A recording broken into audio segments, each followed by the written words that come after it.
जय श्री कृष्णा। मैं श्याम, आपका दोस्त, आपका प्रेमी, आपका सखा। माघ मास कृष्ण पक्ष की 10वीं संमत 2026 संमत 2082 आज है 13 जनवरी, लोहड़ी का दिन। 13 जनवरी बड़ा शुभ दिन है, उत्सव का दिन है। किसानों की फसलें अंदर आती है और किसान आनंद से आज नाचते हैं, गाते हैं और भगवान का कृतज्ञता अर्पित करते हैं। और आज ही अभी चल रहा है कल्पवास। प्रयागराज त्रिवेणी में हजारों हजारों कल्पवासी जीवन के उद्देश्यों की प्राप्ति हेतु वहां भगवान के चरणों में आसीन है। 10वें के शुभ दिन पर हम हमारे गीता साधक संजीवनी स्वाध्याय के 206 कर्म में 206वें कर्म में आज सप्तदश अध्याय के बारे में बातचीत करने वाले हैं। अभी तक हमने 16 अध्याय पूरे करे, सप्तदश अध्याय के 16 श्लोक भी पूरे कर लिए। सप्तदश अध्याय जहां पर भगवान श्रद्धा, आहार, यज्ञ, तप, दान आदि का सत्व, रजस, तमस के आधार पर वर्गीकरण करते हैं। कहते हैं कि जिसकी जैसी श्रद्धा वो वैसा ही श्रद्धा में होता है। सात्विक वाले देवताओं को पूजते हैं, राजसिक वाले यक्ष राक्षसों को पूजते हैं, और जो तामसिक वाले हैं वो भूत प्रेतों को पूजते हैं। भगवान साथ में ये भी कहते हैं कि जो अपने शरीर को तपाते, क्रस करते हैं, वो आसुरी वर्ती वाले होते हैं। इनकी पहचान अगर इन यज्ञ आदि नहीं करते हो तो पहचान कैसे करें? आहार से पहचान करें।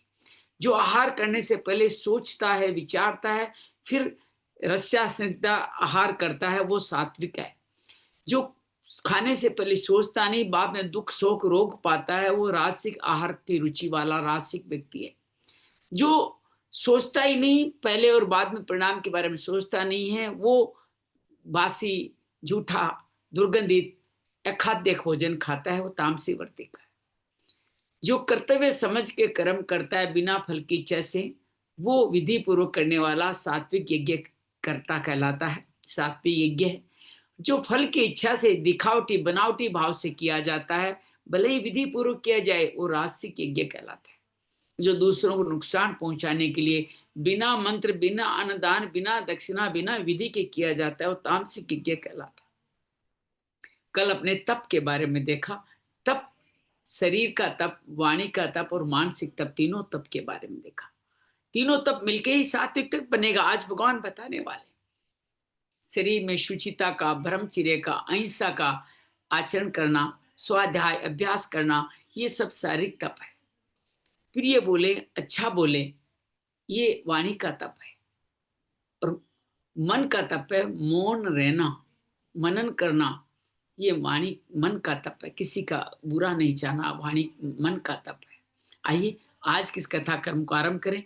उससे पहले भगवत चरणों में मन कर्म को लीन करते हैं। अर्धनमूलित आंखों से नासिका के भ्रुकुटी के बीच में ध्यान रखते हुए प्राण पान को सम करके मूलाधार चक्र से यात्रा प्रारंभ करें। नमो भगवते वासुदेवाय, नमो भगवते वासुदेवाय, नमो भगवते वासुदेवाय, नमो भगवते वासुदेवाय, नमो भगवते वासुदेवाय, नमो भगवते वासुदेवाय, नमो भगवते वासुदेवाय। वसुदेव सुतं देवं कंस चाणूरमर्दनं देवकी परमानंदम कृष्णं वंदे जगद्गुरुं। श्री कृष्णं वंदे जगद्गुरुं। या देवी सर्वभूतेषु श्रीमद्भगवद्गीता रूपेण संस्थिता नमस्तस्यै नमस्तस्यै नमस्तस्यै नमो नमः।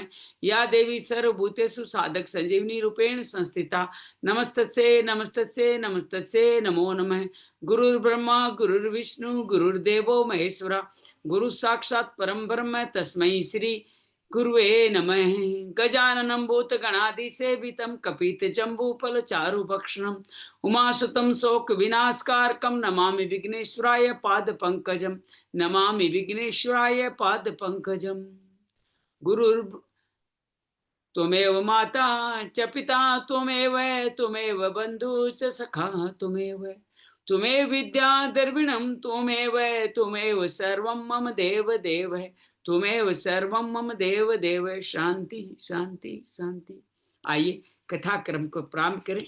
पूर्व कथा का कृष्ण वंदे जगत गुरु कहते हुए एक संदर्भ लेते हैं। ओम श्री परमात्मने नमः। श्रीमद् भगवद गीता अथ प्रथमो अध्याय धर्म क्षेत्र कुरुक्षेत्र से धृतराष्ट्र उवाच से प्रारंभ।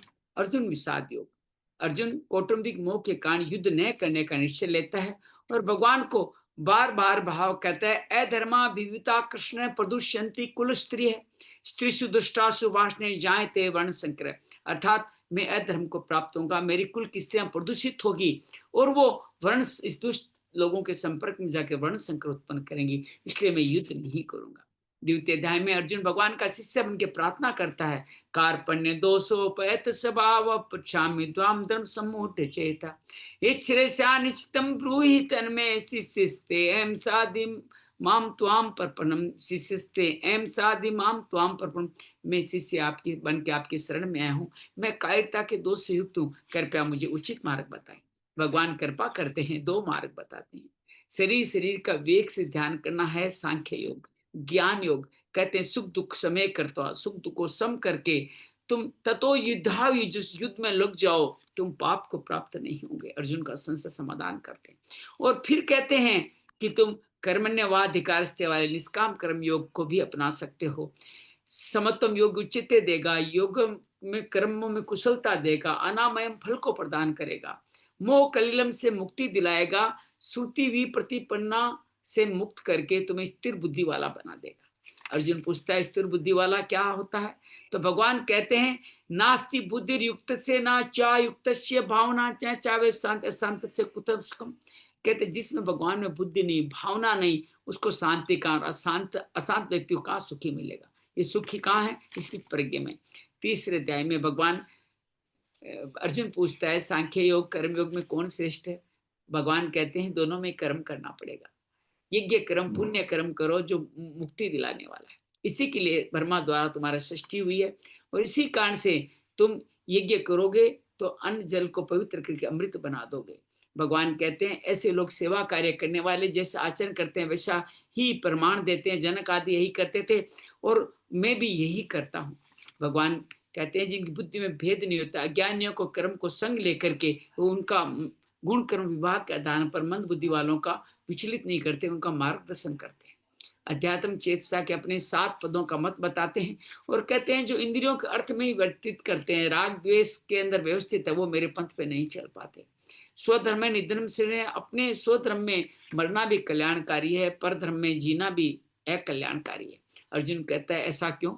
भगवान कहते हैं काम और क्रोध रजोगुण के कारण आपकी इंद्रियां, आपके मन काम रूपेण कौनते दुष्पुराण अनलयन से, अर्थात ये दुष्पुरण मारने योग्य है काम रूपेण, क्योंकि आवर्तम ज्ञान में तेन आपके ज्ञान को ढक लेता है, विवेक का नाश करता है।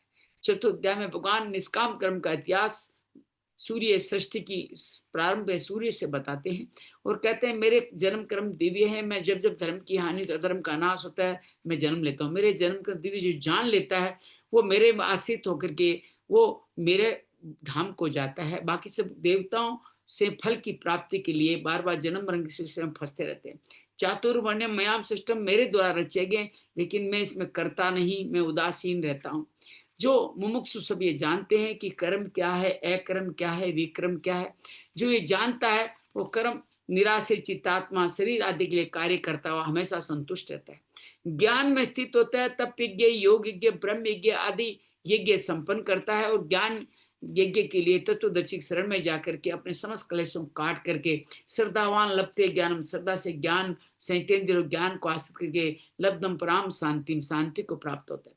अश्रद्धा खत्म हो, अश्रद्धा असंशय इसमें विनाशकारी है, इस असंशय को ज्ञान रूपी तलवार से काट डालो। अर्जुन उठो, खड़े हो, तुम युद्ध करो। पंचम अध्याय कर्म संन्यास योग में अर्जुन पूछता है संन्यास और कर्म योग में कौन श्रेष्ठ है? भगवान कहते हैं दोनों ही मुझ परम फल को पाने वाले। संन्यास योग में कठिनाइयां पड़ी है, कर्म योग की सहज है। वो योग युक्त मुनि होता है, ब्रह्म के तहत शांति को प्राप्त होता है। विजितात्मा जितेंद्र सब भूतों मुझे देखता है।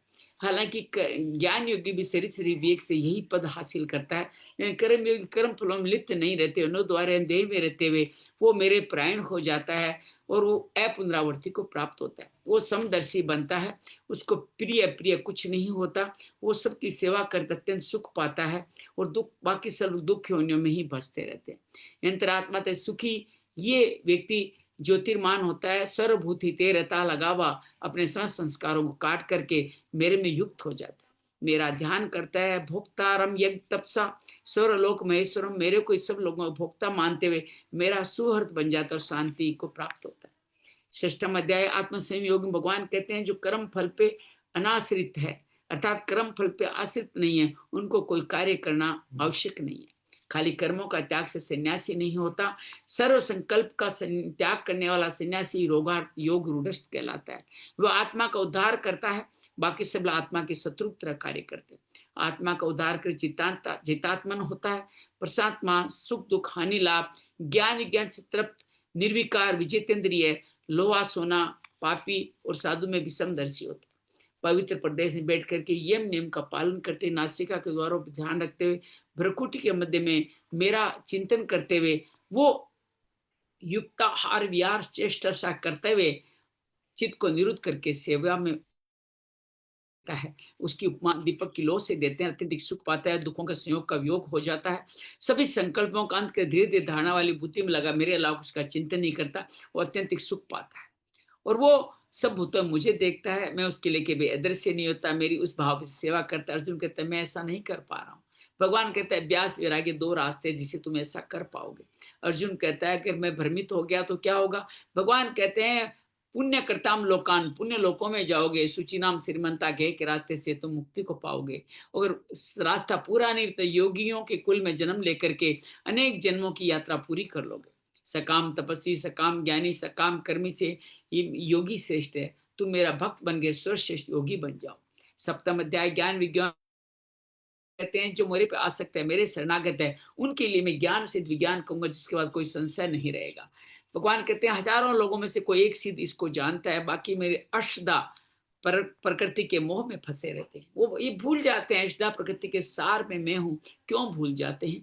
कारण बताते हैं, सात्विक रजस तमस भावों के कारण उनकी माया, इनकी माया उनके ज्ञान को अपहृत करके उनको आसुरी प्रवृत्तियों में लगाती है। चतुर्थ विद्या भजनते माम, चार भक्त लोग मेरा भजन करते हैं। आग्नो जिज्ञासु अर्थात ज्ञानी, सभी बुद्धार है ज्ञानी मेरे अभिनय। वासुदेव सर्वमिति, अनेक जन्मों के बाद मनुष्य स्वरूप मिला। वासुदेव सर्वमिति कहने वाला महात्मा दुर्लभ होता है। बाकी कामना आसीन होकर के देवताओं को भजते हैं, जहाँ जहाँ उनकी श्रद्धा जाती है मैं स्थापित करता हूँ। देखो यहाँ भी श्रद्धा जाती है देवताओं की तरफ, अर्थात श्रद्धा कहीं भी जा सकती है तो उनको, लेकिन फल अंत पंतु फल नाशवान है, इसलिए भगवान बार बार कहते हैं इनकी माया ढक लेती है और वो मुझ तक नहीं पहुंच पाते। जो मैं सबको जानता हूँ, मुझे केवल मेरे भक्त जानते हैं। इच्छा द्वंद्व मोह की आसीन होकर मुझे नहीं जानते। कैसे जाने? पाप पुण्य फलों का अतिक्रमण के द्वंद्व मोह से मुक्त होकर मेरा भजन दृढ़ के करे। जरा मरण मोक्षाय अर्थात मृत्यु मरण वृद्धावस्था में दोष देखे और अंतिम मेरा स्मरण करके मेरे धाम को पहुंच जाए। अष्टम अध्याय में भगवान कहते हैं जिस संसार की संरचना करी अक्षर ब्रह्म, उसका द्वारा किया गया आदि कर्म ही पहला विसर्ग आदि कर्म है, उसको जानना अध्यात्म है। ये शरीर आदि भौतिक और इंद्रियां आदि देवी के कारण शरीर के रूप में मैं विद्यमान हूँ। अंत समय में जो मेरा स्मरण करते जाता है वो मेरे धाम को जाएगा, इसमें कोई संशय नहीं है। भगवान कहते हैं अपना परिचय देते हुए सगुण निराकार, निर्गुण निराकार, सगुण साकार तीन साधन बताते हैं और अपना परिचय देते हैं। किसका ध्यान करें? कवि पुराण अनुशासितारम अरणिया समृद्धे सर्वस्व दातारम अचिंत्य रूपम आदित्य वर्णम तमसम परस्तात्, जो सबका पालन पोषण करने वाला सूर्य के समान तमस से परे ज्ञानवान है, उसका प्रयाण काल में मन बुद्धि को उसमें लगाएं। ओम का मान से उच्चारण करते निर्गुण निराकार मुक्ति को पा जाए। भगवान कहते हैं जो सतत नृत्य अनन्य भाव से मेरा भजन करने वाले होते हैं वो महात्मा होते हैं, दुखालम शाश्वत से मुक्ति पा लेते हैं। हालांकि बर्मा तक सभी लोग पुनरावृत्ति वाले, दो ही गतियां हैं, पुनरावृत्ति पुनरावृत्ति। कल उत्तरायण आने वाला है, जो शुक्ल गति है, जो शुभ गति है, जो भगवान तक ले जाएंगे वो गति आने वाली है। और भगवान इस तरह से बार बार कहते हैं जो वेद यज्ञ तप सबको अतिक्रमण कर जाता है, पुण्य फलों पार मुझको जानता हूं मेरे धाम का जाता है। 9वें अध्याय में भगवान कहते हैं कि गुह्यतम अर्थात भक्ति योग जो पवित्र सुखमय धर्म है तुम्हारे लिए फिर कहूंगा। अश्रद्धा वाले पुरुष इसका नहीं करते, वो प्राय मृत्यु संसार में ही घूमते रहते हैं। समस्त जगत में मैं हूँ, जगत मुझ में नहीं, सब जीवों में मैं हूँ, सब जीव मुझ में नहीं। जैसे आकाश में हूँ, वायु सब जीव है, मैं अपनी अध्यक्षता में कल्प के प्रारंभ में सभी जीवों का प्रकृति के आधार पर निर्माण करता हूँ। लेकिन जो मेरे इस भाव को नहीं जानते हो, मेरी अवज्ञा करते हैं, मोग आशा मोग कर्मणा आसुर संपत्तियों के आसीन होते हैं। महात्मा लोग देवी समता आशित होकर मेरा कीर्तन भजन दृढ़ व्रत नित्य उपासना करते हैं, ज्ञान यज्ञ कर्म यज्ञ के द्वारा, क्योंकि वो जानते हैं मैं यज्ञ हूँ, मैं औषधि हूँ, मैं स्वधा हूँ, मैं ओंकार हूँ, मैं वेद हूँ, परभ हूँ, प्रलय हूँ, शरणागत में हूँ, मैं ही सूर्य तप तप के अंजल को अमृत में बनाता हूँ। लेकिन वो वेदों की सुनते हैं, स्वर्ग लोक की कामना करते हैं, सात्विक कर्म भी करते हैं, लंबे समय स्वर्ग लोक भोगते हैं, पुण्य क्षीण और वापस पृथ्वी लोक पे आ जाते हैं। देव वो सब मेरा ही भजन करते हैं, लेकिन अविधि पूर्वक करते हैं। देवताओं पूछते हैं, देव लोग मेरे पूछते हैं, मेरे लोग जाते हैं। पत्रम पुष्पम फलम तो एम, बहुत सहज है मेरा, जो करो मुझे समर्पित करो, मैं शुभ अशुभ सभी फूलों से मुक्त करके मोक्ष बंधनों से मुक्ति करा दूंगा। मेरे लिए कोई प्रिय नहीं है। पाप योनि दुराचारी शूद्र वैश्य स्त्री ब्राह्मण क्षत्रिय जो भी मेरा भजन करने का निर्णय ले वो महात्मा हो जाता है। कैसे करे भजन? मन मना मऊ बद भक्तो मध्याजी मान नमस्कुरु माँ में वेक्षी उत्तम आत्मान मत प्रायण। मेरे भक्त बनो, मेरे नमस्कार को, मेरे प्रायण हो जाओ। 10 अध्याय भगवान के तुम्हारी हित की कामना से मैं तुम्हें और भी कुछ कहूंगा, सुनो। मेरे इस पर्व पर लय को महर्षि और देवता भी नहीं जानते, जो इसको नहीं जानते वो मूढ़ कहलाते हैं। अपनी 20 विभूतियों के बारे में बताते हैं, अहिंसा समता तुष्टि तपोदान यशो यश। अपनी सृष्टि की रचना के बारे में बताते हैं, महर्षि सप्त पूरे चतवारो मनवस्थता, 4 सनकादि 7 महर्षि 12 मनुओं के बारे में बताते हैं। अपनी विभूतियों के बारे में कहते हैं, जो विभूतियों को जान जाता है वो मेरा हो जाता है। कैसे जाने? मंत्र देते हैं, मच्चिता मदगद पराणा बोधयंत परस्परम कृत्यंच मां नित्यम तुष्यंति चरमन। मेरे चित्त मेरे में लगाए, मेरे प्राण हो जाए, मेरी कथाओं का श्रवण कथन करने वाले मेरे में रमण करते हैं, मेरी प्रीति पाते हैं। सतत पूर्व प्रीति पाकर के समता वाला योग पाते हैं और भगवान कहते हैं दे दीप्यमान हो जाते हैं। अर्जुन प्रार्थना करता है, आप परम भरम पवित्र भगवान आप ही है, आप आदि देव शाश्वत है। आप ही नहीं, सभी देव महर्षि भी यही कहते हैं। आपकी इन विभूतियों को देवता दानव नहीं जानते, केवल आप ही जानते हैं। पंचदेव के रूप में प्रार्थना करता है, भूत बावन भूतेश देव देव जगत पते पुरुषोत्तम, आप अपनी विभूतियों को आप मेरे लिए विस्तार से के, ताकि मैं आपका चिंतन करता रहूं।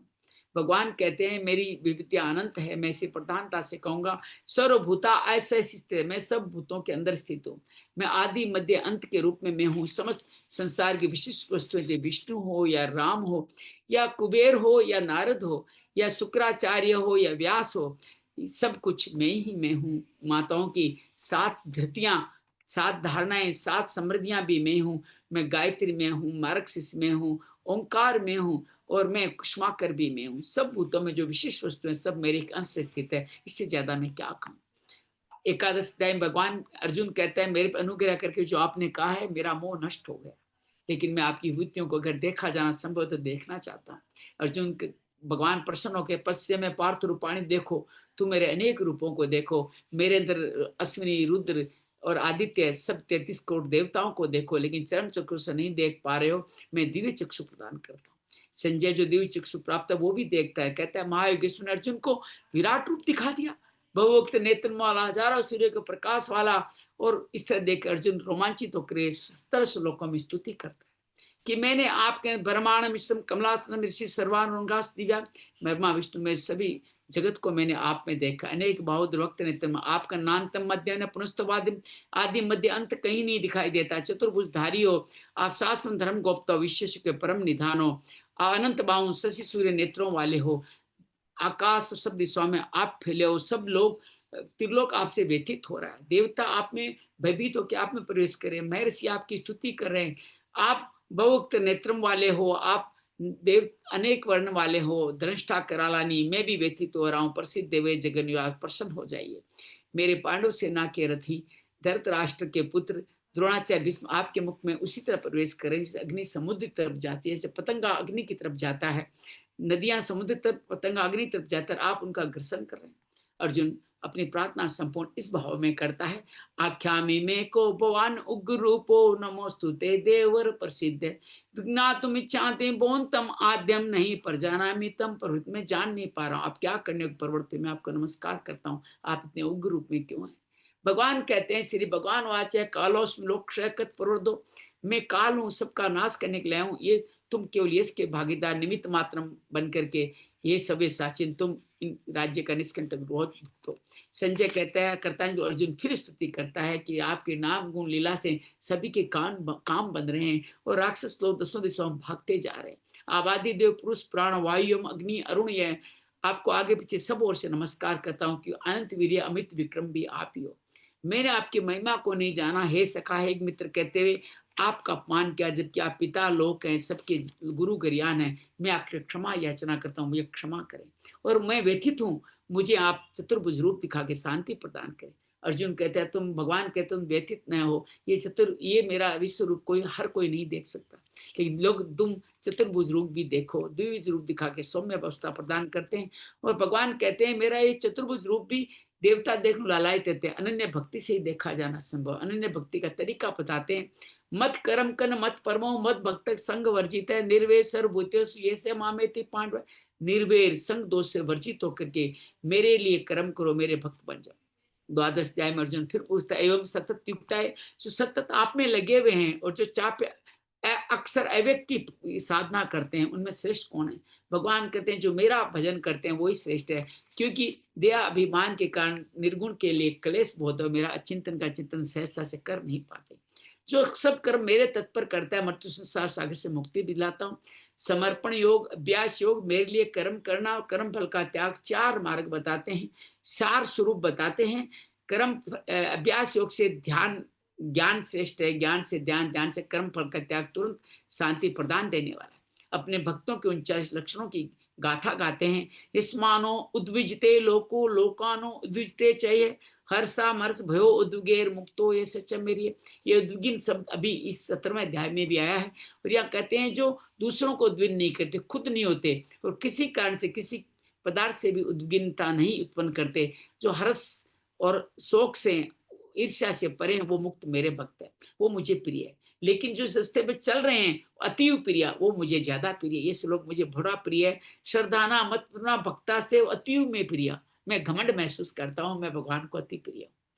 13वें अध्याय में क्षेत्र क्षेत्र की योग में भगवान कहते हैं शरीर क्षेत्र है, इसको जानने वाला क्षेत्रज्ञ है। शरीर 24 तत्वों और 7 विकारों वाला है, लेकिन देह अभिमान के कारण इसको जान नहीं पाते। उसके लिए जानने के लिए 20 ज्ञान के साधन बताते हैं और कहते हैं इंद्रियार्थेषु वैराग्यम अनंकारे एव च जन्म मृत्यु जरा व्याधि जरा व्याधि दुख इंद्रियों में वैराग्य हो, अनंकार हो, जन्म मृत्यु दुख बुजुर्गपन और बीमारियों में दुख दोषों को देख करके जो मुक्ति को धाम को पहुंच प्रयास करता है वो मेरा भक्त है। भगवान कहते हैं मैं अनादि हूँ, सत असत से परे हूँ, सभी प्राणियों में स्थित हूँ, लेकिन उनके उनके साथ में लीन नहीं होता, अर्थात उनके गुणों के साथ में नहीं होता, उन पर आसक्ति नहीं रहता। मैं दूर से दूर नजदीक नजदीक भी मैं ही हूँ, ब्रह्मा विष्णु महेश में हूँ, ज्योतिष में हूँ, ज्ञानम ज्ञे ज्ञान गम्य में हूँ, सबके हृदय में विराजित हूँ। ये क्षेत्र ज्ञान ज्ञे का जो ज्ञान जो समझ लेता है वो मेरा भक्त बन जाता है। ये शरीर प्रकृति पुरुष के रूप में मैं हूँ, लेकिन गुणों के विकारों कारण मुझको भोक्ता बना के जन्म मरण का सिलसिला चला देते हैं। इसके लिए 4 साधन बताते हैं, ध्यान, सांख्य योग अर्थात ज्ञान योग, कर्म योग और श्रवण श्रुति प्रायणा सुन करना। चित्र चित्र के संयोग से समझ जगत उत्पन्न है, सब भूतों में मैं हूँ, देखने वाले सही देखते हूँ, हिंसा नहीं करते, लेकिन मैं सब जीवों में रहता न क्रोध लिप्त न करता हूँ न लिप्त होता हूँ। जैसे आकाश जैसे सूर्य, लेकिन मुझे जानना हो तो ज्ञान चक्षु अंतर्विवेक से ही जान सकते हो, मोक्ष को पा सकते हो। भगवान चतुर्दश अध्याय गुण त्रय विभाग योग में इन्हीं निर्गुण निराकारी का वर्णन करते हैं कि मेरे सहधर्मी होके प्रलय काल में व्यथित नहीं होते, दोबारा जन्म नहीं होता, समस्त जगत की वेष्टि समष्टि सृष्टि मुझसे है। ये तीनों गुणों के कारण ये बंधन में बनते हैं। सत्व सुख की आसक्ति से, तमस रजस राग की आसक्ति, तमस अज्ञान की आसक्ति, तीनों गुण एक दूसरे को बढ़ा के पड़ते हैं। सत्व जब निर्मल प्रकाश और सत्व प्रवृत्ति में रजस होता है और अज्ञान में तमस होता है। तीनों गुणों में जैसी भाव होते हैं, वैसी उनको मुक्ति मिलती है। ऊर्ध्वं गच्छन्ति सत्त्वस्था, सत्व वाले ऊर्ध्व लोकों को जाते हैं, तमस राजस वाले मनुष्य लोग को, अधम वाले नीचे के लोगों को, अधम योनियों को जाते हैं। मेरे भक्त गुणातीत मेरे लोक को जाते हैं। अर्जुन पूछता है गुणातीत ये क्या चीज है? भगवान कहते हैं प्रकाशम प्रवृत्ति च मोह में च पांडव, प्रकाश सत्व का नहीं हो, प्रवृत्ति रजस की नहीं हो, अज्ञान मोह तमस का नहीं हो, उदासीन कोई चेष्टा नहीं करते हुए, समभाव में रहते हुए, एवं भक्ति योग्य सेवते, मेरा भजन करने वाले इस अमृत एकांतिक सुख को पा जाते हैं। 5-10 अध्याय भगवान अपने आप को ऊर्ध्व मूल मगज सकम, सबके मूल में बताते हैं, जड़ बताते हैं, और कहते हैं तना ब्रह्मलोक है, बाकी सारे लोग अनेक लोगों में गुण पर्दा विषय पर वाला ज्ञान, तुम जन्म बंधनों में पड़े हुए। मुक्ति का रास्ता बताने, इस संसार वृक्ष को काटने का, असंग शस्त्रेण धड़ेन चित्वा, वैराग्य एकमात्र, फिर मर्म, फिर ऊपर जड़ों की तरफ जाओ, अर्थात परम पिता की खोज करो, फिर तुम क्या पाओगे? फल बताते हैं, निर्माण मोह अजित संग दोषा अध्यात्म नित्या विनिवर्त कामा, अपना परिचय देते हैं, सूर्य चंद्रमा प्रकाश से जदा प्रकाशवान। मैं सब जीवों में सनातन रूप से विद्यमान हूं, लेकिन प्रकृति चारों सातों पांचों इंद्रियों के विषयों के कारण मुझको वायु जैसे गंध को ले जाते हैं, मुझको भी तुम दूर ले जाते हो। जो इस तरह से ज्ञान चक्षु से मुझको देख पाता है, वो मेरे में स्थित रहता है और मैं उसको देख पाता हूँ। फिर अपना परिचय परिचय 5 भागों में देते हैं। पृथ्वी से मैं धारण करता हूँ, सूर्य से प्रकाशित करता हूँ, अर्जुन चंद्रमा से मैं औषधियां अर्थात अमृत में बनाता हूँ, और मैं आपके चतुर्विदों से जठराग्नि में अहम वैश्वानरो भूतवा भोजन पचाता हूँ, और आपके हृदय में रहता हुआ स्मृति ज्ञान संशय का नाश करता हूँ, क्योंकि मैं ही वेद हूँ, मैं ही जानने योग्य हूँ, मैं ही वेदांत हूँ, और वेद का सार भी मैं ही हूँ। 3 तरह के लोग बताते हैं, शरीर अक्षर है, इसमें रहने वाला जीवात्मा अक्षर है, वो मेरी तरह निर्विकार है, लेकिन मैं पुरुषोत्तम उन सबसे अलग हूँ। भगवान कहते हैं मैं अक्षर से अतीत हूँ, पुरुष से उत्तम हूँ, मैं पुरुषोत्तम, सब भावों से मुझको जान जाओ, और तुम ये गुह्यतम शास्त्र जो भक्ति हो गया उसको पहचान जाओगे। आप सांख्य योग से, निष्काम कर्म योग से, भक्ति योग से कृतज्ञ होकर के मुझको जान जाओ, मेरे धाम को पहुंच जाओ।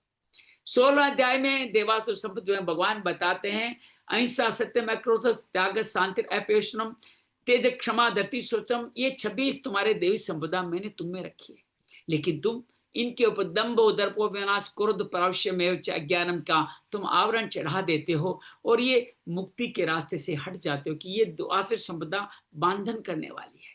2 तरह के लोग, या आसुर है या देव है।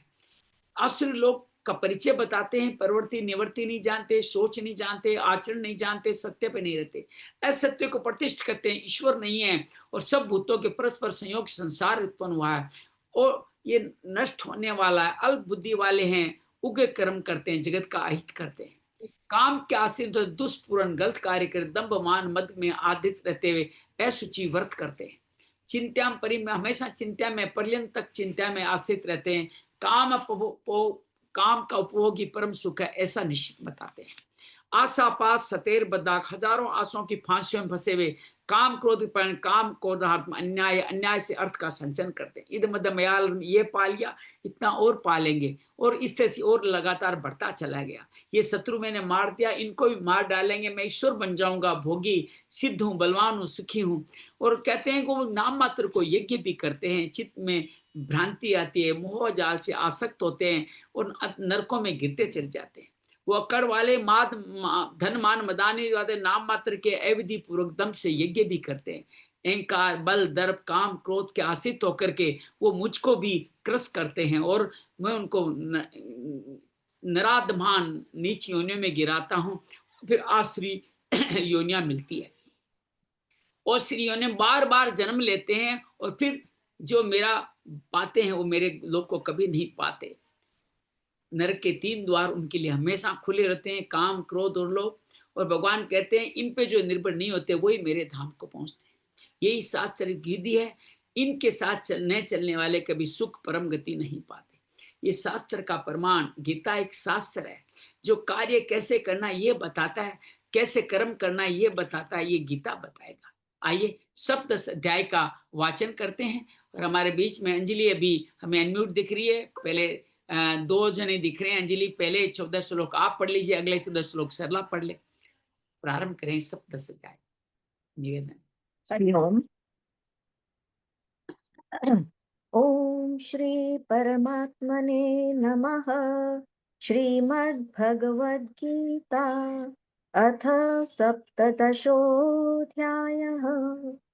अर्जुन उवाच ये शास्त्रविधिमुत्सृज्य यजन्ते श्रद्धयान्विताः तेषां निष्ठा तु का कृष्ण सत्त्वमाहो रजस्तमः। श्रीभगवानुवाच त्रिविधा भवति श्रद्धा देहिनां सा स्वभावजा सात्विकी राजसी चैव तामसी चेति तां शृणु। सत्त्वानुरूपा सर्वस्य श्रद्धा भवति भारत। श्रद्धामयोऽयं पुरुषो यो यच्छ्रद्धः स एव सः। यजन्ते सात्विका देवान् यक्ष रक्षांसि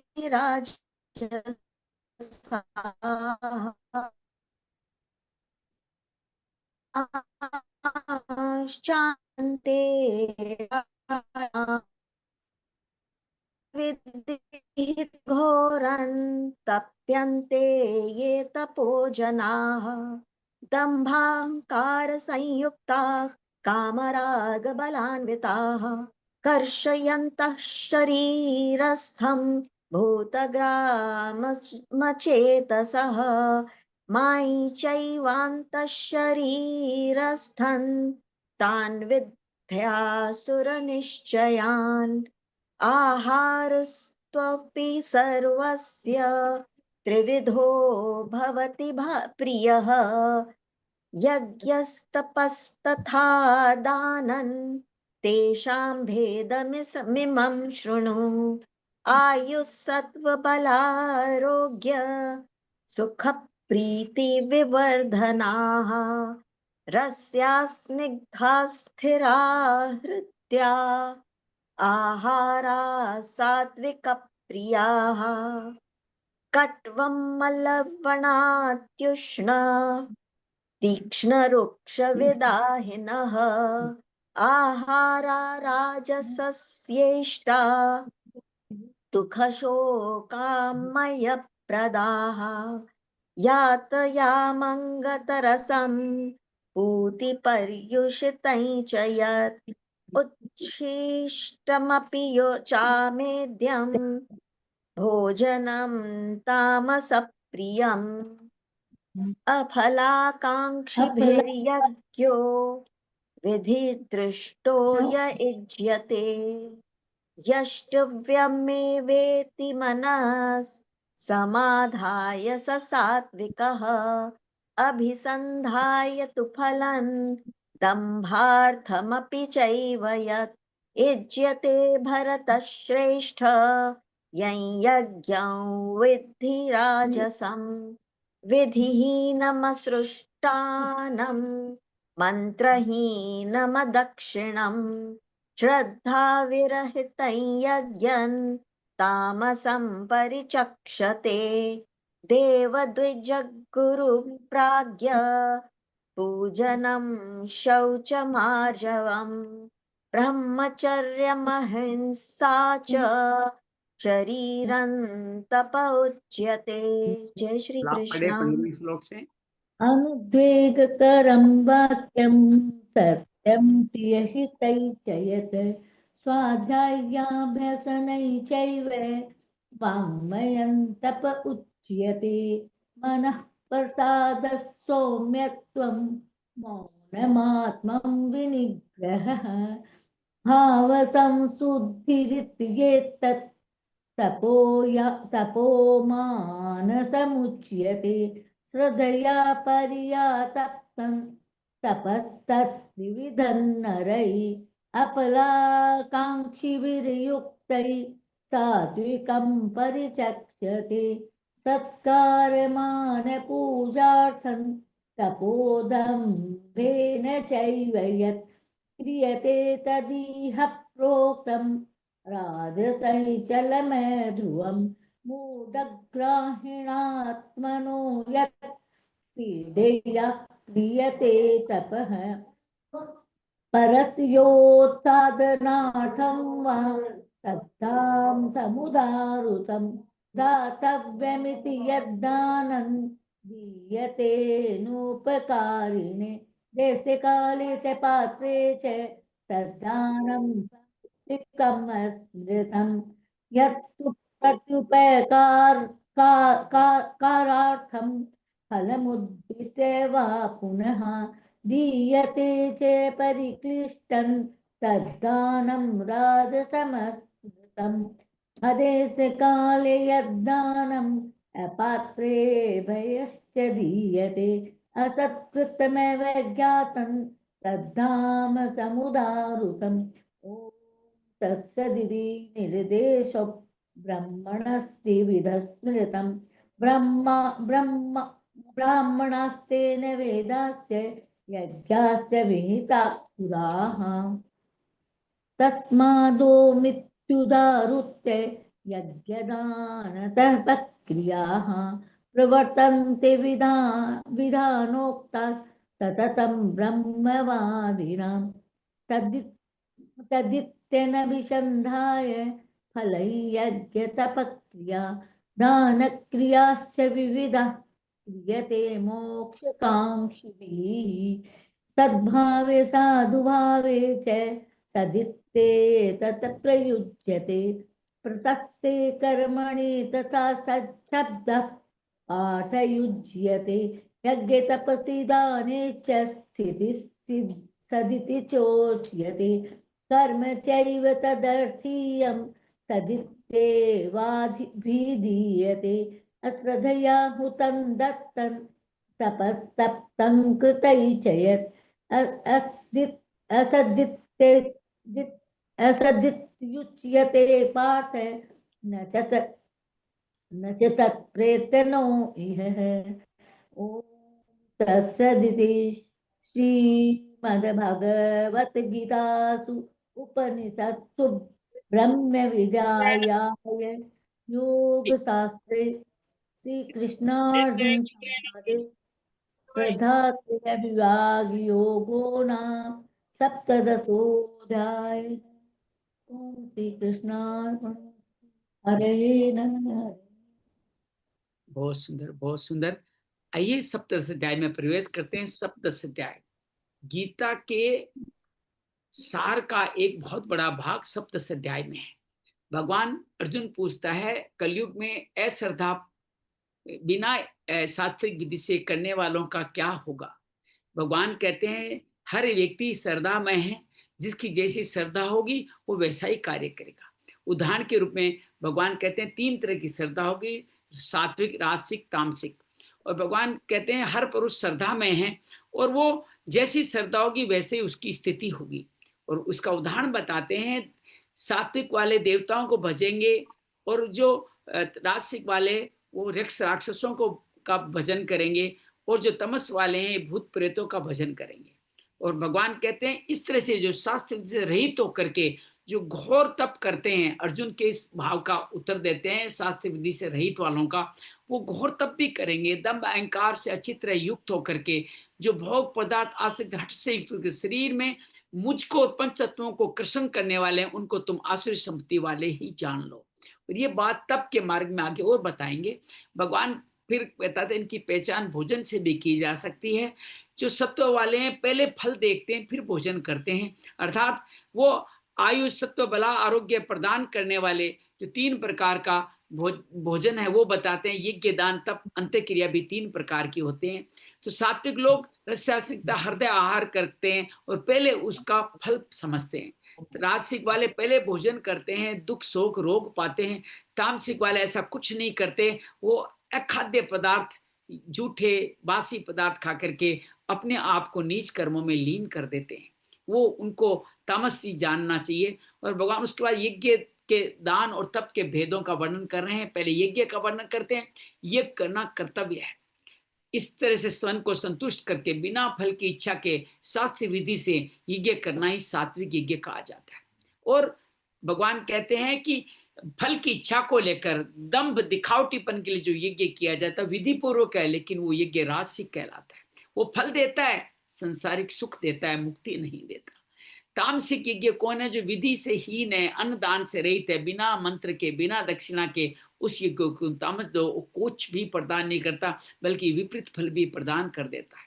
भगवान फिर शारीरिक तप बताते हैं, बड़ा सुंदर कल कहा, देवता ब्राह्मण गुरुजन जीवन महापुरुष का यथायोग्य पूजन करना इस शरीर का ही एकमात्र सही प्रयोग है। शुद्धि रखना, शरीर को शुद्ध रखना, क्योंकि शरीर सोच क्यों रखें, शरीर मल का पिटारा है, इसलिए उसको शुद्ध करना है। सरलता है जीवन में, ब्रह्मचर्य 5-8 तरह के ब्रह्मचर्य बताए, ब्रह्म पे आचरण करें, हिंसा न करें। सबसे बड़ी हिंसा क्या बताई? पुनरावृत्ति में जाना ही हिंसा है। ये शरीर संबंधी तप कहे जाते हैं। भगवान उसके बाद वाणी संबंधी तप भी बताते हैं, और वाणी संबंधी तप बताते हुए बार बार यही कहते हैं। और अच्छा, शारीरिक संबंध में आपके अष्टांग योग भी आ गया। और मन वाणी शब्द पर कह रहे हैं किसी को भी उद्विग्न न करना। उद्विग्न शब्द हमने अभी पढ़ा था भक्तियों में, वो यहाँ बताया गया। उद्विग्न न करने वाला, सत्य प्रिय हितकारक भाषण जो करता है। स्वाध्याय अभ्यास भी वाणी संबंधी तप है। स्वाध्याय अभ्यास वाणी संबंधी तप है कि आप अभ्यास के द्वारा मंत्रोच्चारण करते हो। स्वाध्याय के अपने जीवन में जो कुछ भी आप बोलते हो स्वाध्याय ही कहलाता है। तो आप कैसा बोलो, कब बोलो, कितना बोलो, वो सब आपके स्वाध्याय के अंतर्गत आता है। फिर मन के अंतर्गत भगवान कहते हैं मन प्रसन्न रहे, आपका भाव सौम्य रहे, अर्थात हर किसी का तिरस्कार भी करे तो भी उसको क्षमा कर सके। मौन रहे, मननशीलता ही मौन है।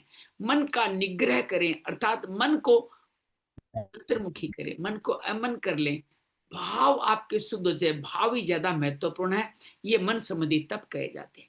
अब तीनों तपों को मिला करके भगवान सात्विक तप बताएंगे आज के इस भाव में। भगवान कहते हैं सर्दया प्रिया सप्तम तपस्तत्र विधिन्न रेहे अप्लाकांक्षिर विरुक्ते सात्विकम परिचक्षते। परम श्रद्धा से, फल इच्छा से रहित होकर के मनुष्य द्वारा अभी जो बता के आए हैं, शरीर वाणी मन के जो तप किए जाते हैं वो सात्विक। एक चीज क्या जोड़ दी उनके अंदर से? श्रद्धा के साथ और फल की इच्छा से रहित। ये तप भी कैसे किए जाने चाहिए? शरीर वाणी मन वाले भी श्रद्धा और बिना फल की इच्छा से। श्रद्धा पर्याप्त तम, शरीर वाणी मन के जो तप किया जाता है वह तप मनुष्य का सर्वश्रेष्ठ कर्तव्य है। ये मनुष्य जीवन के उद्देश्य पूर्ति का अचूक उपाय है। इसका अच्छी तरह से करने मनुष्य कुछ करना बाकी नहीं रहता। तो वास्तविक तत्व है उसमें स्वतः स्थित हो जाती है। ऐसे अटल विश्वास पूर्वक शेष श्रद्धा करके बड़े विघ्न बाधाओं में कुछ भी परवाह न करते हुए उत्साहवादपूर्वक तप का आचरण करना ही परम श्रद्धा से युक्त मनुष्य द्वारा इस तप को करना है। शरीर वाणी और मन का तप तभी संपन्न होता है जब नाशवान वस्तुओं संबंध विच्छेद का उद्देश्य आपका रहता है। अफलाकांक्षी भिरुक्ते युक्ते नर है। यहाँ दो विशेषणों से नर पद देने का तात्पर्य है आंशिक सद्गुण सदाचार तो सभी प्राणियों में रहते हैं, पर मनुष्य विशेषता है और सद्गुण सच्चारों को विशेष रूप से परफेक्टली अपने में ला सकता है।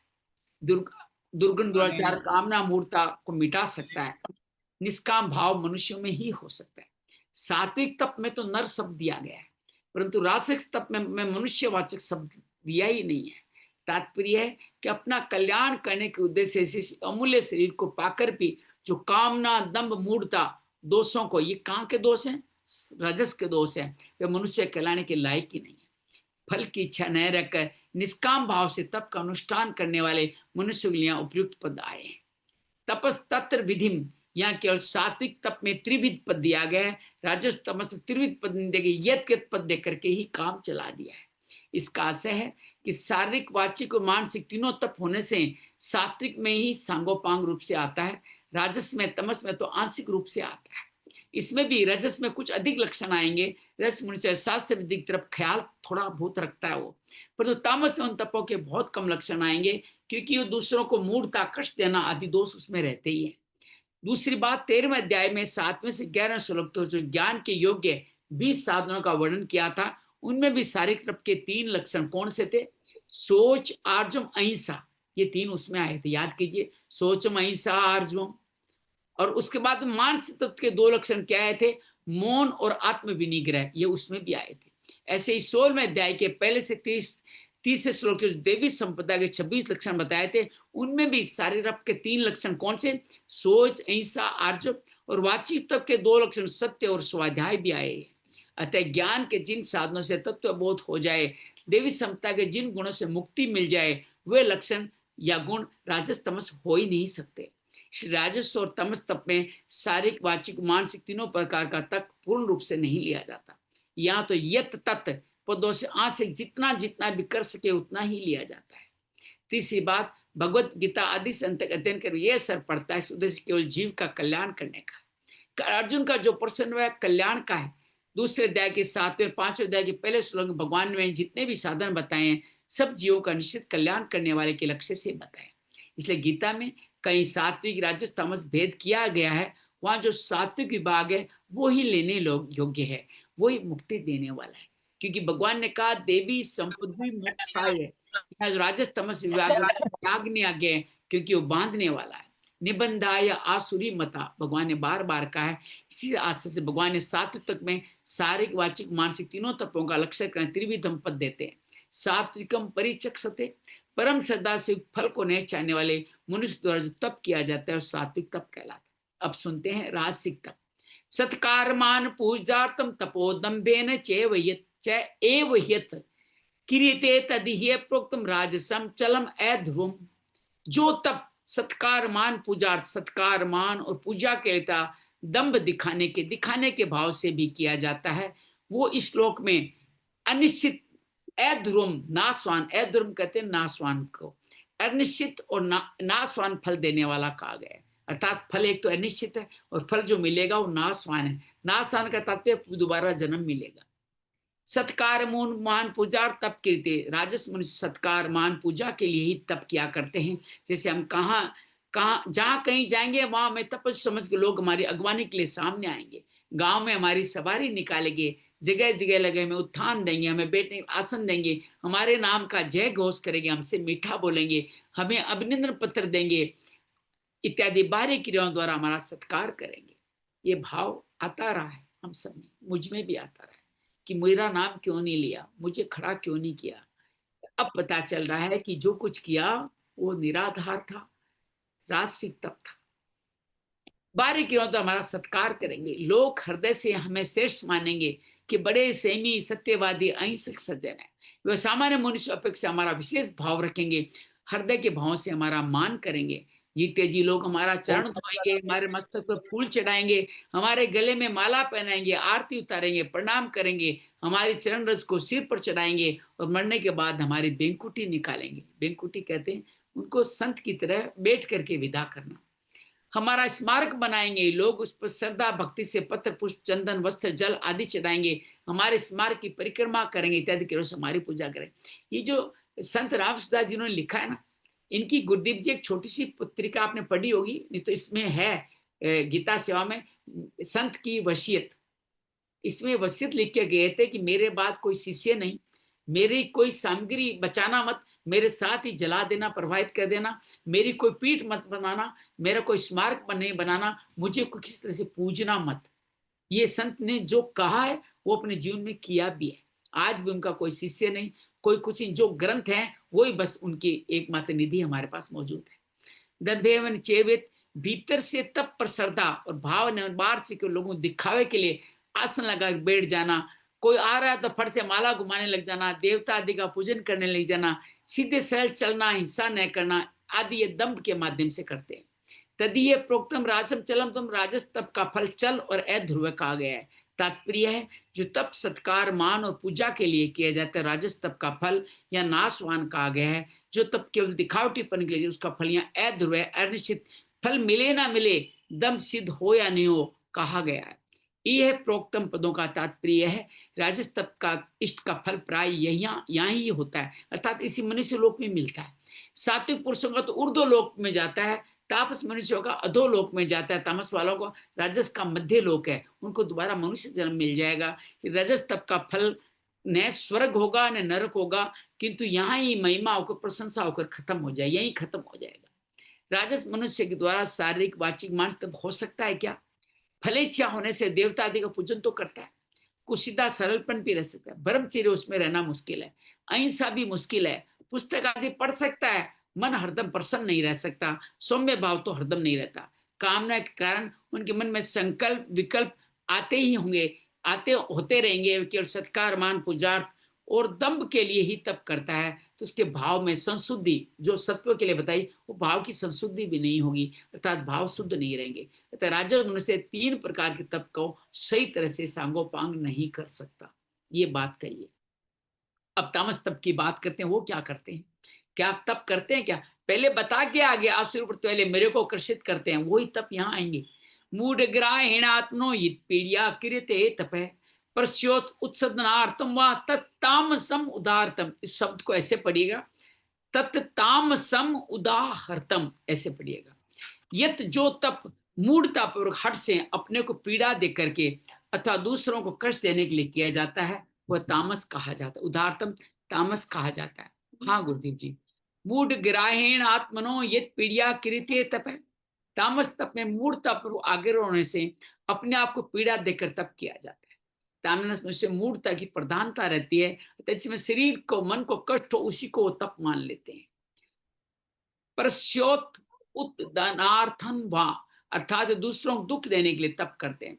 उनका भाव रहता है शोक प्राप्त के लिए तम तप संयम आदि करने, मुझे भले ही कष्ट सहना पड़े और दूसरों का नष्ट भ्रष्ट तो करना ही है। बोलो इसलिए रावण ने कैसे किस लिए पाया कि दूसरों को तकलीफ देने के लिए अपने तप को किया। हिरणाक्ष ने भी इसलिए किया, हिरण्यकश्यप ने इसे किया, मधु केटब ने इसलिए। आज मैं मधु केटब का इतिहास देवी भागवत में पढ़ रहा था, तो वो हम सब के मधु कानों में रहने वाले मधु केटब हम हमेशा देखते हैं, तो उनको हम लोग यहाँ देख पा रहे हैं। मुझे लगता है थोड़ी बहुत हमारे यहाँ सिग्नल की प्रॉब्लम आ रही है, आपको मेरी आवाज सुनाई दे रही है तो बहुत सुंदर बात है। आइए मैं दूसरा लगा करके करने की कोशिश करता हूँ। 1 मिनट का थोड़ा समय दीजिएगा मुझे। आवाज सुनाई दे रही है तो दे रही है, बहुत बढ़िया, बहुत तब ठीक है। मेरा एक मोबाइल बंद हो गया था इसलिए। इस तरह से भगवान तामस के पद को जो पीड़ा देने वाले, जो दूसरों को अकल्याण दृष्टि करते हैं, उनको तामस पद भगवान बता रहे हैं। उनको तामस बताने का कार्य भगवान यहाँ करने की बात करते हैं। तो ये इस तरह से 3 तरह के तप की बात हमारे सामने आ गई कि 3 तरह का तप किस लिए किया जाता है, क्यों किया जाता है, उसके बारे में भगवान यहाँ बात कर रहे हैं। ये रजस तमस और सत्व है। तप हम करते तो हैं, लेकिन तप किस तरह से कार्य करें, दंभ के लिए करें या मान पूजार्थ के लिए करें या दूसरों को तकलीफ देने के लिए करें, तो वो हमारे किसी काम के नहीं हैं। तो इस तरह भगवान इन तपों के बारे में बार बार बताने की हम सबको बात करते हैं। और वो बार बार कहते हैं मनमाने ढंग से उपवास करना, दूसरों को दुख देने के लिए कायिक वाचिक तपों को आंशिक भाग करना, शीत धाम को सहना आदि तप भी कर सकता है। तामस मनुष्य उद्देश्य दूसरों को कष्ट देने का, अनिष्ट करने का रहता है, इसलिए फल तामस कहलाता है। सात्विक मनुष्य फल की इच्छा न कर करके परम श्रद्धा से तप करता है, वास्तव वही मनुष्य कहलाने योग्य है। राजस मनुष्य सत्कार मान पूजा दंभ के लिए तप करता है, मनुष्य कहलाने लायक नहीं है, कि सत्कार मान आदि पशु पक्षियों को भी प्रिय लगते हैं और वो बेचारे दंभ भी नहीं करते। तामस मनुष्य पशुओं से नीचे हैं, कि पशु पक्षी स्वयं दुख पाकर दूसरों को दुख तो नहीं देते, पर तामस मनुष्य तो स्वयं दुख पाकर दूसरों को दुख देते हैं। परिशिष्ट का भाव श्लोक का सार यह है, मूढ़ ग्रायण में तो शुद्ध तमोगुण है, पर अश्यो उत्सदार्थम में रजोगुण मिला हुआ है। मूढ़ता तमोगुण है, स्वार्थ भाव क्रोध आदि राजस है। क्रोध रजोगुण से पैदा होकर तमोगुण में चला जाता है। क्रोध कामना से रजोगुण पैदा होता है, लेकिन परिणाम तमस में दिखाता है। क्रोधात भवति समोह है, भगवान ने कहा मूर्ता मिलती है। अब भगवान आगे 3 श्लोकों में सात्विक रजस और तमस दान के लक्षण हमें बताएंगे, जो बहुत महत्वपूर्ण है। और संयोग देखिए दान के लक्षण कब आ रहे हैं, मकर संक्रांति जब बहुत सारे लोग दान करने वाले हैं। तो दान आपका कैसा हो ये भगवान कल बताएंगे, तभी दान कीजिएगा, तब आनंद आएगा। तो आइए इन तीनों श्लोकों का सार आपसे समझने का प्रयास करें कि तीनों श्लोक क्या कहते हैं। आप बताएं गुरुदेव जी, आप अनम्यूट है, पहले आप बता दीजिए कि तप कैसे करना चाहिए। जय श्री कृष्ण। तप का भावार्थ बताई दी, मन से वचन से और कर्मों से, कि किसी को सात्विक राजसिक और तामसिक के भाव बताए कि तामसिक हुआ कि हमारे कोई भी कर्म हो चाहे वो इन तीनों से ही हो, अगर किसी को हर्ट करे तो वो तामसिक हो गए। ठीक है, यदि अपनी उत्पत्ति के लिए हो रहे तो वो हो गए राजसिक हो गए। और सात्विक को आज के कल्याण के लिए। तो प्रभु मेरे को तो ये थोड़ा सा है। हाँ, एक्चुअली यहाँ बाकी तप आप की बात हो रही, कर्म से ज्यादा तप की बात है। कर्म का विभाजन भगवान 18वें अध्याय में करेंगे कि कौन से कर्म और कर्ता क्या है, उनका जी। विभाजन 18वें अध्याय में करेंगे। यहाँ तप की बात है कि हम कई बार अपने आप को तप करते हैं, बहुत हम्म। सारा तप करते हैं। तप कैसे किया जाए वो बताते हैं। जो पहले 3 श्लोक में बताया, शारीरिक, मानसिक, वाणी और मानसिक, ये तीनों तप जिनमें रहते हैं वो सात्विक है। साथ में 2 चीजें और जोड़ी, श्रद्धा और बिना फल की इच्छा से। शारीरिक मानसिक तप करने वाले ही सात्विक तप करने वाले हैं। और जो मान, पूजार्थ, अहंकार की दृष्टि से तप करते हैं वो रासिक तप है। उनका फल ऊर्ध्व लोक नहीं मिलते, उनका फल मनुष्य लोक ही दोबारा मिलता है। बल्कि वो फल यहीं पा चुके होते हैं। मैंने दान दिया, बड़ा सा फोटो लगा दिया, नाम कर दिया, तो फल तो पा लिया। तो तप काय का किया?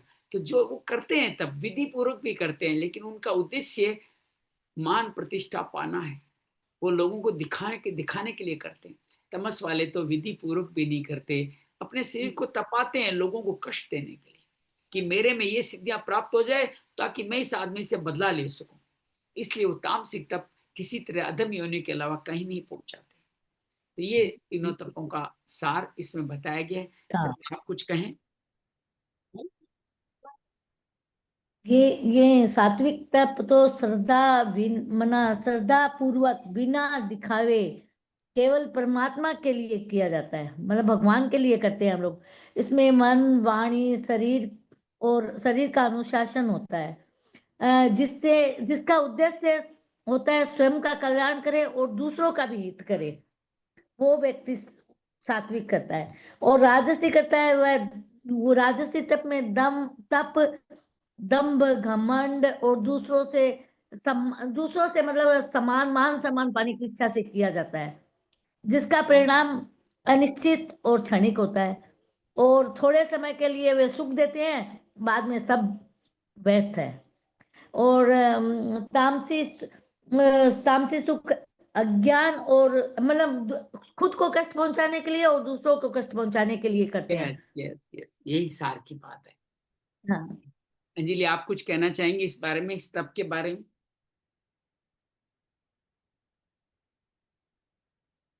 हम तप कैसा करें, क्या करें? ज्यादा कष्ट देने लेने की जरूरत नहीं है। बस शरीर, वाणी, मन का तप रखें जीवन में, तो जीवन में अपने आप सात्विक कार्य होता चला जाएगा। हमें बार्गेनिंग नहीं करनी, ये किया बदले में ये मिल जाए, ये बार्गेनिंग करना। यहाँ बताया गया कि पशु भी ऐसा तप करते हैं लेकिन दंभ नहीं करते। ये बड़ा सुंदर लाइन है। पशु भी ऐसा तप करते हैं लेकिन वो दंभ नहीं करते। हम तप के बदले फल भी चाहते हैं और दंभ भी करते हैं। मैंने इतना कुछ किया, इतना कुछ किया, ये करते हैं। ये तप राजसिक तप कहलाया जाएगा। और दूसरों को कष्ट देने के लिए तप करना, अपने आप को, भगवान पहले क्या है, ये आसुरी वृत्ति वाले हैं जो मुझको और पंच तत्वों को क्लेश करते हैं। अर्थात घनघोर शरीर को देने वाले तप देने की आवश्यकता नहीं है। सहजता से जो तप हो जाए वही करो। वो तप करके आपके जीवन के अंदर ऐसा नहीं हो कि आप बहुत ज्यादा अपने आप को स्वास्थ्य की दृष्टि से भी नीचा गिरा दें। ऐसा तप न करें। हाँ, उपवास करना अच्छा है। उपवास वहीं तक करें कि जहां तक आपको आनंद मिले। अब उपवास करके आपको आनंद मिले, आपको ऐसा नहीं लगे कि उपवास करके मैं शरीर को क्लिष्ट कर रहा हूं। थोड़े दिन आपको लगेगा, जैसे मैं उपवास का ठीक ठाक करने का भाव रखता रहता हूं, तो मैंने अपने आप पे आजमा के देखा, क्या मैं अपने आत्मा को कृषित कर रहा हूं क्या? तो मन में भाव आया कि नहीं, कृषित नहीं कर पा रहे हो। बस आप उस तप में आनंद ले रहे हो तो ठीक ठाक कर रहे हो थोड़ा बहुत, लेकिन कठिन नहीं करना। जैसे आप कभी कहते तो मैं ये कभी नहीं खाऊंगा, ये भी अहंकार है। आपको कभी मान लो ऐसी जगह चले गए, गुरु संत आश्रम में कहीं पर चले गए और आपको प्रसाद लेना पड़ा, तो आप ले लीजिए। वहां पे भी नियम कायदे कानून मत दिखाइए।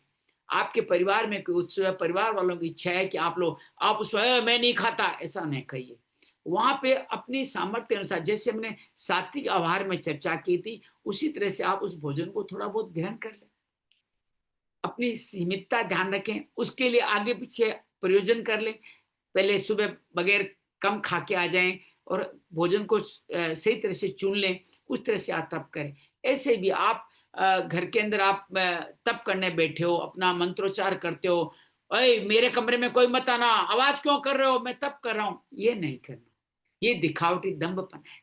आप आराम से अपने बैठ के करते रहिए। कोई कुछ कहता है तो उसको भी स्वीकार करते जाए, आवाज आ रही है, होला हो रहा है, उसको भी स्वीकार कर दे, मन में उनके लिए दुर्भाव न लाए, क्योंकि तप करते समय आप किसी के प्रति दुर्भाव लाएंगे, वो दुर्भावना सिद्ध हो जाएगी कि तप का फल होता है।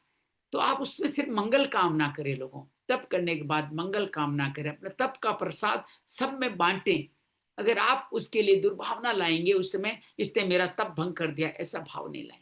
दुर्वासा मसीह ऋषि ऐसे अनेकों उदाहरण हैं जिनके तप का भंग उन्होंने श्राप दिया और कभी भी वो उत्तम लोकों तक नहीं पहुंच पाए। तो हम तो साधारण मनुष्य हैं। तो जो कुछ भी हमारे विरुद्ध भी कोई कार्य कर रहा है हमारे इस साधना के दौरान, उसको भी स्वीकार करें। ये सात्विक तप का बहुत सुंदर, मानसिक वाणिक तप का बहुत सुंदर कार्य है। इसको जीवन में उतारते हैं तो सात्विक तप होता है। और अन्यथा तप कैसा हो रहा है, कैसा होता जा रहा है, वह एक बात और एक संत कई जगह कहते हैं कि वर्ण आश्रम काल उनके अनुसार भी तप बदलते हैं। जैसे आप ब्राह्मण हो तो आपका तप अलग तरह का होगा, वैश्य अलग होगा, शूद्र अलग होगा। और ऐसा नहीं है भाई जन्मना है। मैं एक संत का जो मत मानता हूं उसमें कहा है कि ये आपकी वृत्तियां हैं। स्टार्ट में आप सेवा भाव में रहते हो तो आप प्रारंभिक अवस्था शूद्रावस्था में रहते हो, धीरे धीरे साधन जुटा लेते हो, आगे आएगा भगवान वर्णाश्रम बताएंगे, साधन जुटा लेते हो तो आप वैश्य बन गए। उन साधनों का दृढ़ता से शौर्य से उपयोग करते हो तो आप ही क्षत्रिय बन जाते हो। और ये तीनों साधन करते करते ब्रह्म स्थापित होते हो, आप ब्राह्मण बन जाते हो। तो अर्थात जिस तरह का जीवन जी रहे हो वो भी आपका तप करने का तरीका है। जिस लोक में रह रहे हो आप, अपने राजस्थान गांव में रह रहे हो, पिंड में रह रहे हो या दिल्ली में रह रहे हो, वहां तब थोड़ा बहुत बदल जाएगा। तो कैसा लोक चल रहा है, जैसे भगवान ने कहा सतयुग के अंदर यज्ञ हवन करना ही आपका साधना करना, आराधना करना, ध्यान करना, यही तप कहलाता था। द्वापर में त्रेता में आकर के इसके बाद इसके साथ यज्ञ हवन जुड़ गए। द्वापर में आकर के इसके अंदर मंत्रोच्चार वगैरह, पूजा वगैरह, प्रार्थना, ये सब जुड़ गए। और कलयुग में कहते हैं नाम जप ही सबसे बड़ा जप है।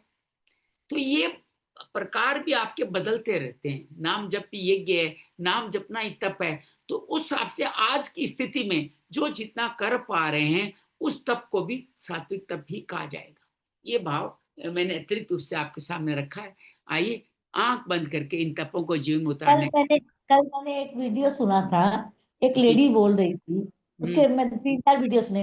वो प्रेमानंद जी को ही गलत ठहरा रही थी कि नाम जप से कुछ नहीं होता है। उन्होंने क्या देखा है क्या भगवान को? मैंने कहा ठीक है, सत्य, वो मतलब वही बात उनका है ना, कहना था। तामसिक वृत्ति हो गई। हाँ तामसिक नहीं, को पहले तो उनका इस कहना शब्द था निकल पूरे क्या कि मिलता भगवान है, नहीं है। फल की प्राप्ति की इच्छा करे तो उसकी वृत्ति क्या होगी, राजसिक या तामसिक हो गई। राजसिक फल की इच्छा के पूछने का कारण होगी, दूसरों का विरोध करने से उसकी तामसिक वृत्ति होगी। उसने कहा मंत्र भी इंसानों ने बनाए हैं और सब कुछ भगवान थोड़ी न बोल के गए थे। ये कल तो मैंने ये सुना ये था। बता ही रहे हैं कि ऐसे लोग इस तरह के कूतर्क निकालते ही रहेंगे, ऐसे कूतर्क निकालते ही रहेंगे। उनको 2 गालियां निकाल के देखो वो गुस्सा कितना होगी। तो गाली का असर पड़ता है तो मंत्र का असर पड़ेगा, उसको समझ में आ जाएगा जल्दी।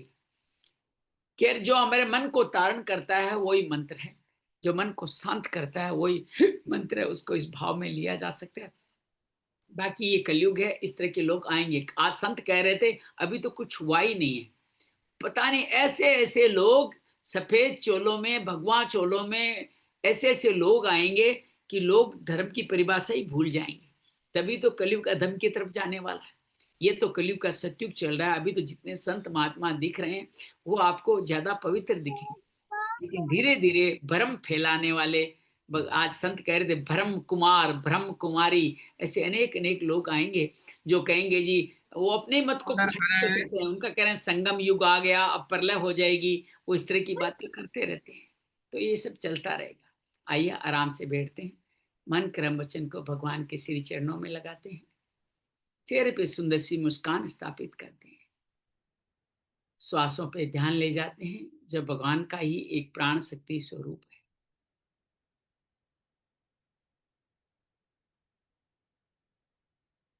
जो ही श्वास का दर्शन करने लगते हैं, आपका शारीरिक तप प्रारंभ हो जाता है। अष्टांग योग आगे बढ़ने लग जाता है। जीवन में यम नियम का पालन करना, साधना में बैठ करके आसन, प्राणायाम, प्रत्याहार, धारणा, ध्यान, समाधि का आचरण ही सात्विक तप है।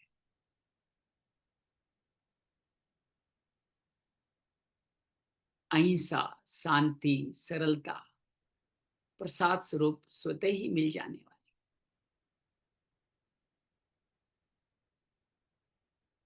सत्यम बुर्यात, प्रियम बुर्यात, हित कर बुर्यात, अर्थात सत्य हित कर वाणी ही मुंह से निकले। स्वाध्याय, अभ्यास लगातार वाणी के द्वारा भी चलता रहे। हम जो भी शब्द बोलते हैं वो सब हमारे वाणी, 4 तरह की वाणी होती है। आज एक संत बड़ा सुंदर समझा रहे थे। वेखरी, पश्यंती, मध्यमा और परा। कहते वाणी का सर्जन, शब्द का सर्जन सृष्टि के नियंता द्वारा, पराशक्ति द्वारा होता है। तो शब्द वहां तक पहुंचते हैं और वहीं से सर्जन होते हैं। तो उससे जब आपके मस्तिष्क में आते हैं तो मध्यमा बन जाते हैं, और जब आप मुंह से जब आप बोलने का भाव लाते हैं तो पश्यंती, दिखने लग जाता है भगवान का ही रूप। और जब आप शब्दों को लोगों तक विस्तारित करते हैं, कंठ से बोलते हैं, तो वो वेखरी स्थापित शब्द लोगों तक बिखरने लग जाता है। आप जैसा ईश्वर देखते हैं वैसे शब्द आपके मुंह से निकलते हैं। आप ईश्वर को परम शक्ति श्रद्धा से देखते हैं तो आपके शब्द भी लोगों के कल्याणकारी होते हैं। और आप ईश्वर जैसा ईश्वर देखोगे वैसे शब्द निकलने वाले हैं। अर्थात हम हमारे शब्द के द्वारा, एक संत ने तो आज यहाँ तक कहा कि हम गलत शब्द बोलते हैं, उन शब्दों को बोलने वाले किस तरह के लोग हैं उनके बारे में बात भी करना उचित नहीं है। ईश्वर को कितना नीचा पहुंचा देते हैं अपनी वाणी के द्वारा। तो इस वाणी का बहुत बड़ा महत्व है। मानसिक तप करें, मन को निग्रह में करें, मन को इस तरह से संयोजित करें कि आपका मन अमन हो जाए। मन के अमन होने में दम और सम भी महत्वपूर्ण है। मन ही इंद्रियों का नियंता है। मन को नियंत्रित किया तो अशास्त्र दृढ़ चित्वा, अर्थात वैराग्य भी संपन्न होता चला जाएगा। इसके लिए शरीर को क्रश करने की भी आवश्यकता नहीं। इन तीनों से सजित जो तप करते हैं, शरीर, वाणी, मन, वो शांत व्यक्ति सात्विक तप करते हैं। साथ में वो श्रद्धा में होके करते हैं। ये सारा तप किसी फल की इच्छा के लिए नहीं करते, भगवत प्रेरणा से, भगवत शांति के लिए, भगवत की जागृति के लिए करते हैं। उनमें मुक्ति का भी भाव नहीं रहता। राजसिक लोग लगभग यही तप करते हैं जो सात्विक करते हैं। वो प्रयास करते हैं शरीर का, मन का, वाणी का, सबका तप करना, लेकिन तप करने के साथ साथ थोड़ी बहुत फल की इच्छा और दम्भ जुड़ जाता है। श्रद्धा भी होती है लेकिन दम्भ जुड़ने के कारण वो श्रद्धा दूषित हो जाती है। तो ऐसे लोग परम गति को नहीं जाते, अर्थात अपना कल्याण नहीं कर पाते। वो दोबारा मनुष्य लोक में जन्म लेते हैं और कुछ फल तो यही दम्भ के रूप में, मान के रूप में, दिखावटीपन के रूप में यही पा लेते हैं। वो उनका पुण्य लोकों तक भी पुण्य नहीं जाता। तात्पर्य यह है कि स्वर्ग आदि भ्रम लोकों तक भी ऊर्ध्व गति सात्विक वाले ही पहुंचते हैं। रासिक तप हमें इसी लोक में ही शांति, आनंद दे सकता है। ये पशुओं से भी, पक्षियों से भी हल्के माने जाते हैं रासिक तप। और तामसिक तप जो स्वयं को पीड़ा दे, जिस तप का फल तो चाहते ही हैं और फल भी दूसरों का अनिष्ट फल चाहते हैं, दूसरों को पीड़ा देने का फल चाहते हैं, वो तामसिक तप है। वो अधम योनियों में ही लेके जाएगा। हिरण्यकश्यप का रावण, कुंभकर्ण और शिशुपाल के रूप में दोबारा बार बार जन्म हुआ, अर्थात अधम योनियों में ही उनका जन्म बार बार होता चला जाता है। तामसिक तप को सात्विक तप में कैसे बदलें, यही जीवन जीने की कला है। भगवान से प्रार्थना करते हैं हमारे सभी तप को सात्विक तप में बना रहे और हम अपने शरीर मन वाणी के द्वारा आप सभी में आपकी उपस्थिति देखते हुए ये आराधना साधना तप करते रहे। तथास्तु। जय माँ भगवत गीते, जय जय माँ भगवत गीते, हरिय कमल विहारिणी, हरिय कमल विहारिणी, सुंदर सुपुनीते। जय जय माँ भगवत गीते, दया सुधा बरसावनी, मातु कृपा कीजिए, मातु कृपा कीजिए, हरिपद प्रेम दान कर, हरिपद प्रेम दान कर, अपनों कर लीजिए। जय जय माँ भगवत गीते, योगेशम सचिदानंदम, वासुदेव व्रज प्रियम, धर्म संस्थापकम वीरं, कृष्ण वंदे जगद्गुरुं, श्री कृष्ण वंदे जगद्गुरुं। शांति शांति शांति। तो कल एकादशी है, तिलकूट या तिलोतिल एकादशी कहते हैं इसको। तिल के नहीं मरना हो तो कल की एकादशी बहुत महत्वपूर्ण है। कल मकर संक्रांति भी है, सूर्य का क्रम बदलेगा, अर्थात वो उत्तरायण में हो जाएगा। कल पूरे देश भर में उत्सव मनाए जाते हैं, लोहड़ी, मकर संक्रांति, उत्तरायणी, पोंगल और कुछ चल के आसाम में बिहू, और ऐसे अनेक ओणम पोंगल सारे विश्व में उत्सव इस टाइम पे मनाए जाते हैं। तो इन उत्सव के साथ हम बने रहें, क्योंकि सूर्य उत्तरायण में जाना एक बड़े उत्सव का प्रतीक है। हमारे मन के भाव अपने आप बदलते चले जाएंगे। हमारे उत्तरायण कब तक रहता है? हैं? और 6 महीने, उत्तरायण 14 जनवरी से 6 महीने, 14 जनवरी से 6 महीने तक रहेगा। उत्तरायण में जाने वाले अगस्त तक, 14 अगस्त तक, 15 अगस्त तक, मतलब आप ये समझो गणतंत्र दिवस से स्वतंत्रता दिवस तक उत्तरायण रहता है, यूं समझ लो बात को। गणतंत्र दिवस से स्वतंत्रता दिवस तक उत्तरायण रहता है। और कल चूंकि एकादशी भी है, तो आप मकर संक्रांति की जो खिचड़ी वगैरह बना, उनसे हमें बचना चाहिए, उनका भोजन नहीं। कल नहीं बनाएंगे। हाँ, उसको हमारे यहाँ पे कल नहीं बनेगा, परसों बनाए, उसको परसों परसों बना लीजिए। उसका दान दक्षिणा कल कर सकते हो और उसको परसों बना लीजिए। नहीं, दान दक्षिणा भी परसों ही बताए हैं कई लोग परसों ही करेंगे, कई लोग परसों ही करेंगे, लेकिन कल भी कर लो तो कोई बुरा नहीं है। आपका दिन का स्वरूप हो जाए, और व्रत करते समय आप उपवास के साथ दान करते हो, तो ये मुझे लगता है उचित ही रहेगा, अनुचित नहीं रहेगा। बाकी हर आदमी का अपना अपना सिद्धांत मत हो सकता है, जो आपके मन को अच्छा लगे वो करे। लेकिन ये उत्सव का दिवस तो है, क्योंकि सूर्य उत्तरायण माना बहुत बड़ा स्थूल स्वरूप है। और आज तक संत ये नहीं बता पाए कि सारे तीर्थ हैं जो तो तिथि से मनाते हो, ये दिनांक से क्यों मनाते हो, 14 जनवरी दिनांक से क्यों मनाते हो। तो ये आप भी इसकी खोज कीजिएगा और समझिएगा कि 14 जनवरी को ये तिथि से नहीं दिनांक से क्यों मनता है ये मकर संक्रांति। इसके बारे में मनन कीजिएगा, कल इस बारे में बात करेंगे, ठीक है ना। चलिए, हाँ जी, आपको लोहड़ी की बहुत बहुत शुभकामनाएं। गुरदीप भैया को भी खास लोहड़ी की शुभकामनाएं। अभी वो चले गए हैं लगता है। अच्छा, मेरे को ना यही पूछना था कि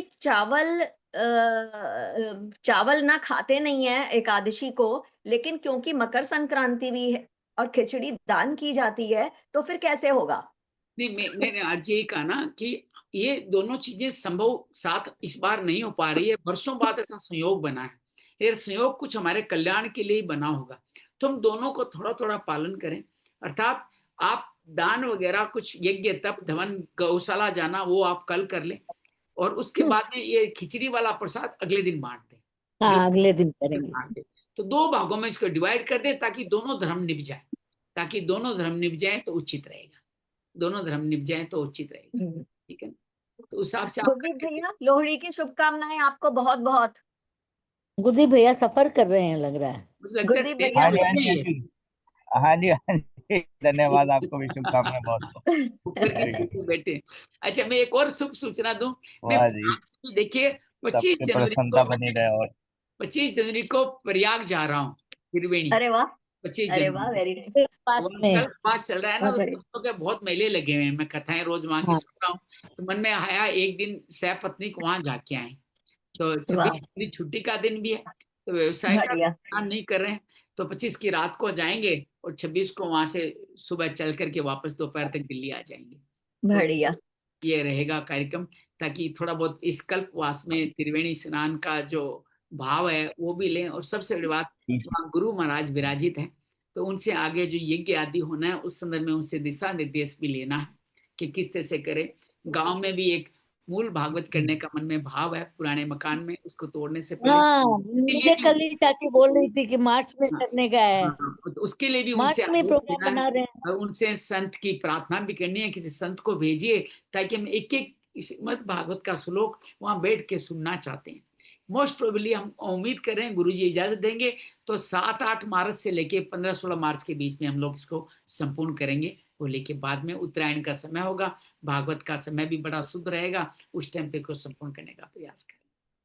ठीक है, बहुत बहुत धन्यवाद, बहुत बहुत आभार। मंगल हो, मंगल हो।